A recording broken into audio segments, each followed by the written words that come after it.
Welcome back to Daily January. Today is day 7 out of 30. I'm deciding to go a different than usual route for today's video since it's the end of our first week. I want to tell my story about how I found New York City as my home. To properly tell you this story, I have to tell you a little bit about before my time in New York City. I grew up in the Midwest, moving a lot, and when I became an adult, I found it incredibly difficult to find where I belonged. I ended up in a small town on the north shore of Lake Superior. And there, I found plenty of creative people, but it was rare to find friends. I would often spend time alone, exploring.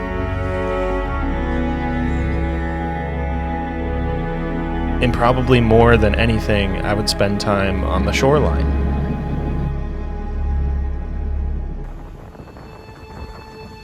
I had always had a big dream of living in a big city, somewhere where I might meet people more like me. So I saved up, had my sister drive me to Chicago, and I bought a cheap Spirit flight ticket to New York City.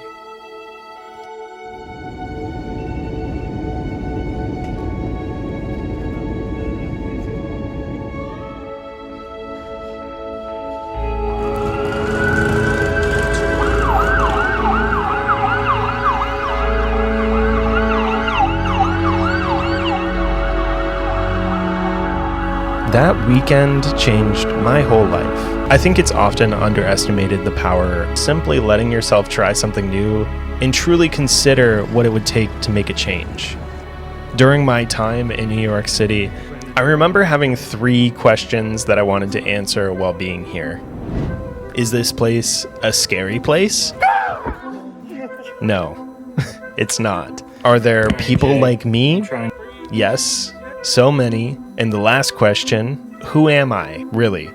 The first 2 were easy to answer, but that last one is really what made everything change. The entire time that I thought I was visiting, I was asking myself if I could live here, if I was cut out for the city. And almost every single person I met, I asked that question. Do you think that I could live here? And it's really hard to answer that question for yourself with only one weekend. I needed more time. I wanted to find out, and I canceled my flight home and decided I'd stay for just one more week. I went off alone and explored parts of the city that I'd only seen in videos and movies that radiated an energy within me that I cannot describe. That week I got to know myself more than I had in my entire life. And at the end of that week... Okay, so I'm in New York now. This is it. I'm living here. Have a job. Currently finding a place to stay. At the end of the next month, I had an apartment. And 2 years after that, I finally moved into a place that I would consider to be a home. And that's where I am now. It can be hard to judge whether a decision was the right decision, but after 3.5 years of living in the city and moving in with someone else who is pursuing a similar path, meeting a partner that I love, and building a community like Creators NYC where I get to meet new creative people who inspire me each week, it's hard to say that it was the wrong decision. The one thing that I definitely miss most is Lake Superior, and I keep it close. I make sure to show it in the home in my own way.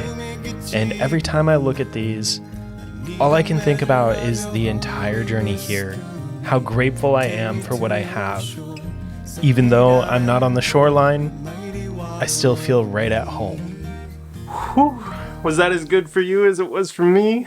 That was just a story that I felt like I wanted to tell today for the final video within the theme of home. By making this video, maybe like every time that you see like the paintings or the Lake Superior or like anything related to that, maybe you'll understand why I have that and where that comes from. And truly, Gitchigumi, Lake Superior, it's in my heart. Honestly, I want to get like a tattoo or something, but that was the final video for the theme of home. Tomorrow, we are starting off the week, or I guess ending this week, with a brand new theme.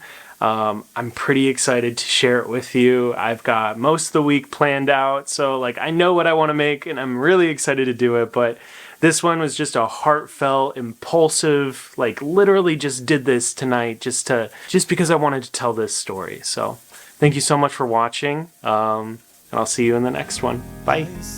I don't know too much, but if I don't know, the earth is such a jewel. I'm such a fool.